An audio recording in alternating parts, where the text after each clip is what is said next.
नमस्कार, मैं हूं ज्योति सिंह। बोलने से बदलेगा में आज हम बात करेंगे स्वच्छ इंदौर की खराब हवा की। जी हां, बिल्कुल सही सुन रहे हैं आप। इंदौर की हवा अब खराब हो रही है। इंदौर देश का सबसे स्वच्छ शहरों में से एक है। शहर को लगातार 7 बार सबसे स्वच्छ शहर का दर्जा भी मिला। कहते हैं कि सैनिटेशन और वेस्ट मैनेजमेंट में इंदौर देश भर के शहरों में अव्वल है। ये यकीनन इंदौर और पूरे मध्य प्रदेश के लिए गौरव की बात है, लेकिन स्वच्छता के सिक्के का एक दूसरा पहलू भी है और ये पहलू डराने वाला है। स्वच्छ इंदौर की हवा बिल्कुल भी स्वच्छ नहीं है। इंदौर की हवा में बड़ी तेजी से प्रदूषक तत्व बढ़ रहे हैं। ऐसे में कई सवाल हैं जिन पर गौर करने की जरूरत है। मसलन, क्या हमें स्वच्छ शहर आंकने का पैमाना बदलना चाहिए? क्या सैनिटेशन और वेस्ट मैनेजमेंट के साथ साथ शहर की हवा की स्वच्छता पर भी गौर करने का वक्त आ गया है? क्या हमने शहरों की एयर क्वालिटी को भी कभी उतनी गंभीरता से नहीं लिया जितना लेना चाहिए था? ऐसे तमाम सवालों के जवाब हम तलाशेंगे अगले आधे घंटे तक। आप भी हमें कॉल कर सकते हैं अगर आप इस पर अपनी राय हमसे साझा करना चाहते हैं। हमारा फोन नंबर है 8178999182। तो बीते कुछ सालों में देश के कई शहरों की हवा बहुत ही खराब हुई है। इसी कड़ी में देवास जिले की अगर बात करें तो यहाँ 10% से ज्यादा पॉल्यूटेंट्स बढ़ गए, जिसको लेकर लोगों को खासी दिक्कतों का सामना करना पड़ रहा है। इसी मुद्दे पर हमारे सहयोगी अरविंद चौकसे ने वहां के कुछ स्थानीय लोगों से बातचीत की। आइए देखते हैं रिपोर्ट। केंद्रीय पर्यावरण मंत्रालय ने 2019 में क्लियर लगाए थे। कितना प्रदूषण कम हुआ है, कितना बढ़ा है, हम बात करेंगे आज देवास की जनता से। क्या शुभ नाम है आपका? मंजरी शर्मा। मैडम, किस तरह से प्रदूषण देवास शहर का बढ़ रहा है, घट रहा है, आप बताएं। गंदगी एक बहुत बड़ा रीजन है। प्रकृति का संतुलन बिगड़ रहा है इस वजह से, और डिस्पोजल का यूज बहुत बढ़ रहा है, वो भी एक रीजन है। अभी शादी ब्याह का माहौल चल रहा है तो डिस्पोजल भी उसी तरह से यूज होता है। किस तरह से लगता है कि आपको प्रदूषण की आप शिकार हो रही हैं?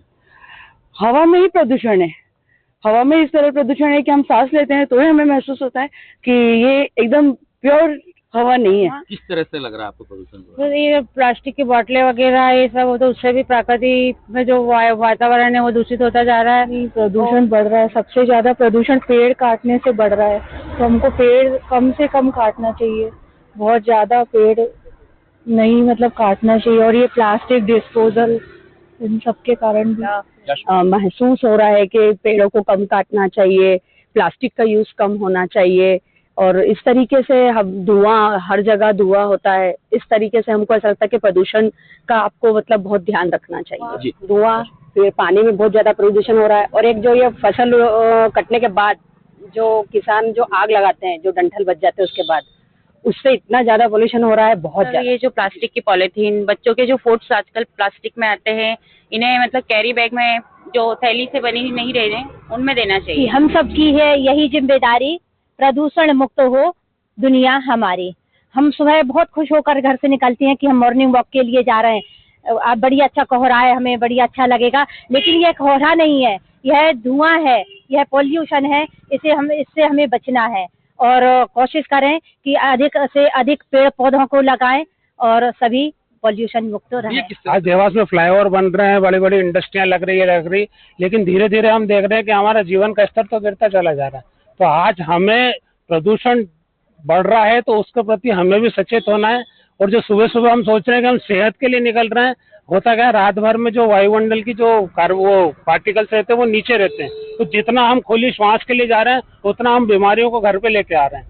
तो मैं समझता हूँ कि हम लोगों को जो सरकार जो कर रही है धरातल पे बहुत कम दिख रहा है। दिवाली के बाद से ध्वनि प्रदूषण, वायु प्रदूषण और पानी का प्रदूषण, सब प्रदूषण बढ़ गए हैं। परिस्थिति कठिन हो गई है। सुबह घूमते हैं तो भी प्रदूषण, धुएं के कारण सभी लोग बीमार हो रहे हैं। प्रदूषण तो कभी भी घट ही नहीं सकता, लेकिन जो प्रयास हो रहे हैं निश्चित रूप से उन प्रयासों को बढ़ाना चाहिए। और अभी भी काफी प्रदूषण है, लेकिन फिर भी इस प्रदूषण को कम करने की कोशिश करना चाहिए। बहुत ज्यादा बढ़ रहा है और इसके लिए हम भी पूरी तरह से कोशिश करते हैं कि हम लोग जितना कम हो सके स्कूटी और उन सब का प्रयोग करें। हम साइकिल और उससे आना जाना ज्यादा करें, जिससे युवा पीढ़ी प्रदूषण को कम कर सके। साफ तौर से युवा पीढ़ी थी, इन्होंने साफ तौर से बोला है कि हम स्कूटी, अपने वाहनों का कम उपयोग करें, अधिकतर पैदल जाएं, ऐसा इनका कहना है, जिससे प्रदूषण कहीं ना कहीं कम होगा। मेरे कैमरा सहयोगी पप्पू चौहान के साथ एनडीटीवी से अरविंद चौक से देवास। तो हम